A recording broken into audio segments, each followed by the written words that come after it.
Hey everyone, it's me, Tori. Um, for this assignment, I chose to focus on the experience or the scenario of walking through Old Town, so just moving about, moving around. This is something that's kind of come up a lot in my life recently because my father's newly disabled.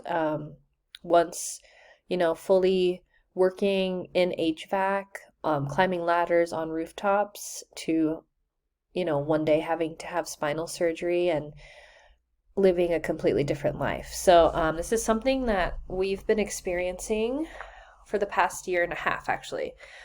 Um, so I feel like I do kind of have the eyes for it now. I kind of look for ways where I'm like, this he would never be able to walk here, or so this scenario where I think the professor said that it has been judged, I think is really cool just to bring a new perspective. Um, and honestly, accessibility and inclusion, they're like a basic need, basic human right. So, anyways, I wrote down a little bit here. Um, I live in Monrovia in Los Angeles, and we have a really cute old town area. And as I walked around, I kind of tried to slow down and really pay attention to the things that I normally wouldn't. Um, and so I focused a lot on the sidewalks, the curb cuts, right? Curb cuts, and then parking accessibility. Monrovia does a really good job. They have many walkways throughout the Old Town area, which is really great because the sidewalks, the streets are really long. And there's also a lot of benches, which I noticed because, through the eyes of my dad, he can walk slowly, but he also gets tired really quickly and he's not very strong in his legs. He's a little bit weak, so he has to sit down a lot.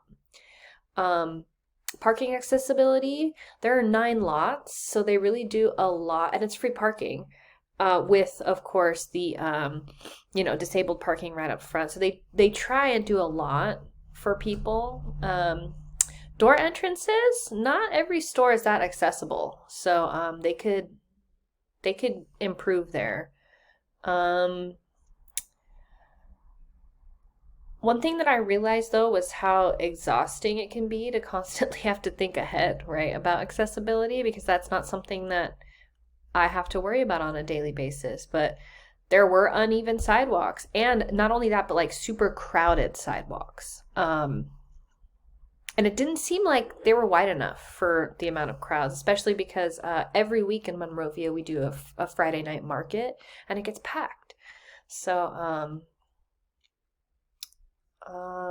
even small things like some heavy doors, limited seating in some places. But something that surprised me was how much accessibility impacts like not only physical movement, but also someone's sense of independence and even their belonging, right? It's like if I'm trying to enter an establishment and the first thing that is my experience is I can't even open the door, like I don't belong here, right? And that's not okay. I realize that like a lot of people who are not differently abled probably move through spaces without ever thinking about that, they belong and they're in an area that's inclusive and accessible. And I think that's what this experience made me more aware of is like how important thoughtful design and accessibility truly are. So I really appreciate this activity, and I think people who are in power and the policymakers, people who can make the real change, um, should take that into consideration. And I guess that's kind of what we're learning right now, right? Like how to be an advocate for those people. So more inclusion. They do a good job, but it just could be more. It could be more accessible. Improve the sidewalks, make them wider, make entrances easier, increase awareness among the businesses. I also think that the community benefits, right, when we do those things.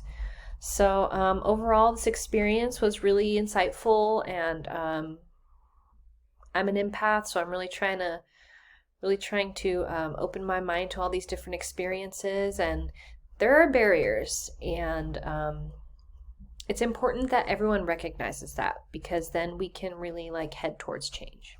Thanks, you guys.